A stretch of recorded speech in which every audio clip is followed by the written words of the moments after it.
Salam alaikum, bonjour, c'est Mohamed Jaïti dans une nouvelle vidéo à propos de la formation de programmation en Python. Alors, on va débuter par qu'est-ce que Python? Python est un langage de programmation très connu. Elle a été créée en 1991 par Guido van Rossum. On peut utiliser Python pour le développement web côté serveur, pour le développement de logiciels et pour les mathématiques, analyse numérique, et aussi on peut utiliser Python comme un système de script. La question suivante qui s'impose, c'est quoi? C'est que peut faire Python? Alors, Python peut être utilisé sur un serveur pour créer des applications web. Donc Python joue un rôle très important comme PHP. Python peut être utilisé avec un logiciel pour créer des flux de travail. Python peut se connecter au système de base de données. Elle peut également lire et modifier des fichiers. Alors, Python peut être aussi utilisé pour gérer des données volumineuses et effectuer des calculs qui sont très complexes. Python peut être utilisé pour le prototypage rapide ou pour le développement de logiciels prêts pour la production. Donc, il y a la notion de rapidité. Alors, Python est un langage portable, dynamique, extensible, gratuit, qui permet sans l'imposer une approche modulaire et orientée objet de la programmation orientée objet.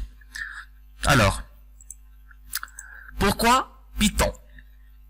Python fonctionne sur différentes plateformes, donc Python est portable, non seulement sur les différentes variantes d'Unix, mais aussi sur les OS propriétaires, Mac OS, POS, Nextstep, MS-DOS, aussi pour MS-DOS,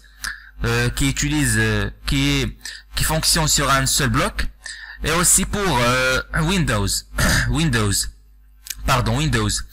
Python a une syntaxe simple, semblable à la langue anglaise.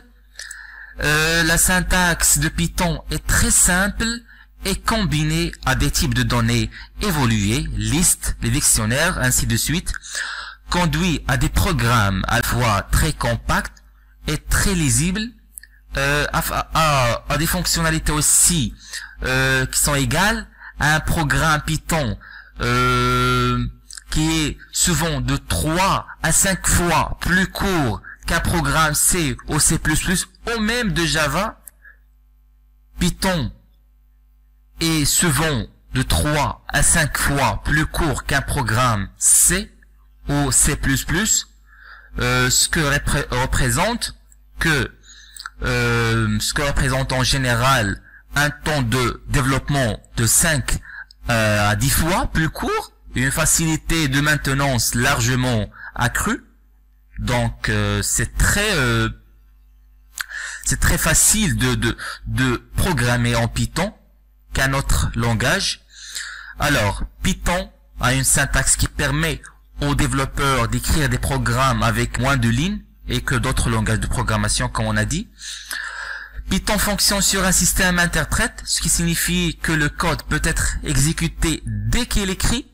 Par exemple, quand je tape print hello world, directement sera exécuté.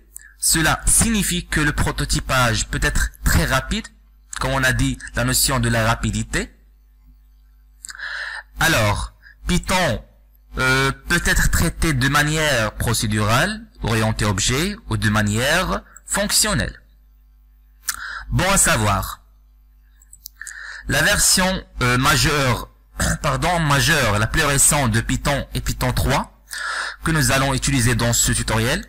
Cependant, Python 2, bien que n'étant mise à jour avec rien d'autre que des mises à jour de sécurité, reste toujours très populaire.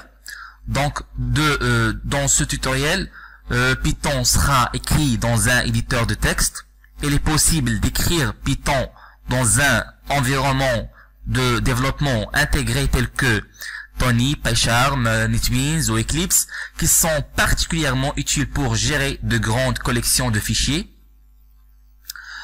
Alors, syntaxe Python comparé à d'autres langages de programmation. Python a été conçu dans un souci de lisibilité et présente des similitudes avec l'anglais, avec une influence des mathématiques. Aussi, Python utilise de nouvelles lignes pour exécuter une commande, contrairement à d'autres langages de programmation qui utilisent souvent des points, virgules ou de parenthèses. Nous allons faire une comparaison simple entre Python et C++. Pour Python,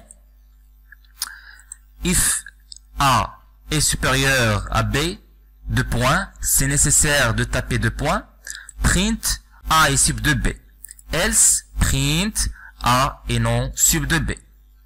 Contrairement au C++, il faut d'abord importer les bibliothèques comme IOStream.